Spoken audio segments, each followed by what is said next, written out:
সমস্যা কার?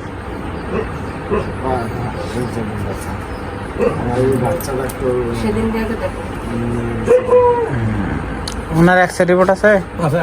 X-ray report বের করেন। দেখাবো এক্সরে রিপোর্ট তো দেখা লাগবে।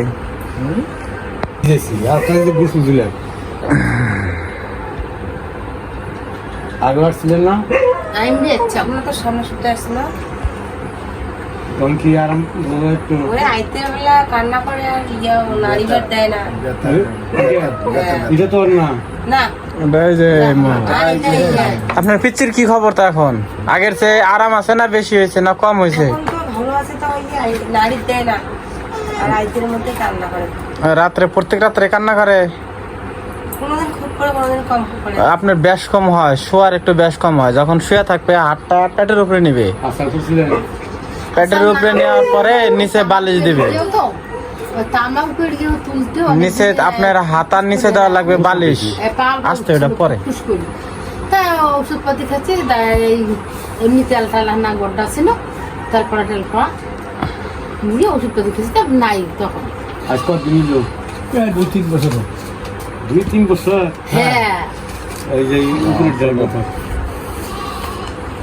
তারপরে 2-3 বছরে ডাক্তারের ওষুধপাতি চিকিৎসাপাতি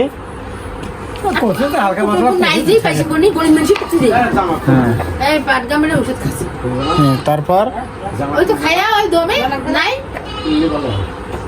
তাহলে যদি সমস্যা নাই থাকে তাহলে আমার বাড়িতে কেন যাচ্ছেন? না না, ওষুধ খাইলে সমস্যা তখন না হয়। ওষুধ খেলে মানে ব্যথাটা থাকে না, ওষুধ না খেলে আবার ব্যথা করে।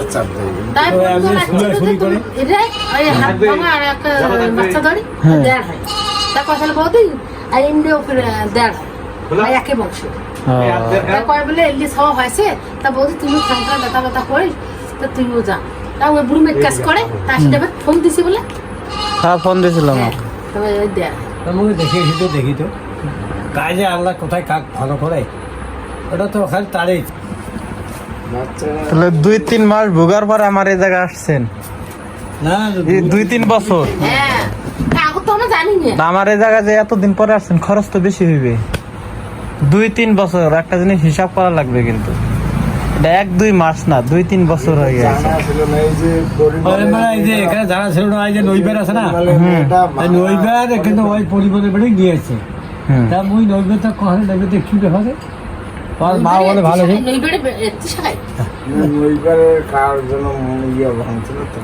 আর মা গাড়ি নেই। আচ্ছা ভাঙছে সমস্যা নাই, চিকিৎসা দেওয়া যাবে, কিন্তু একটু খরচপাতি বেশি হবে আপনার।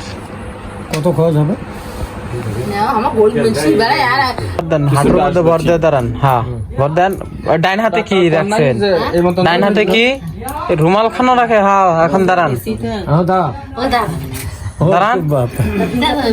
তাহলে কিভাবে দাঁড়ান যাবে? হ্যাঁ হাঁটুর মধ্যে ভর দিয়ে দাঁড়াতে পারবেন না, তাহলে দাঁড়ান, যেভাবে করেন।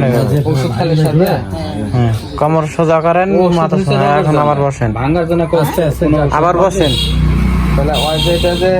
একটা ডাক্তারের দ্বারা যদি এই মতন ব্যাখ্যা তারা আবার দাঁড়ান, কবিরাজ নালে হয়, জাকলা বান্ধে ব্যান্ডেজ বান্ধে মাগ নালে চোদন খাওয়ার কথা কওয়া। আবার বসেন, কিন্তু হজরত ডাক্তার নাম তার ডাক্তার সিনিয়র একটা বড় ডাক্তার।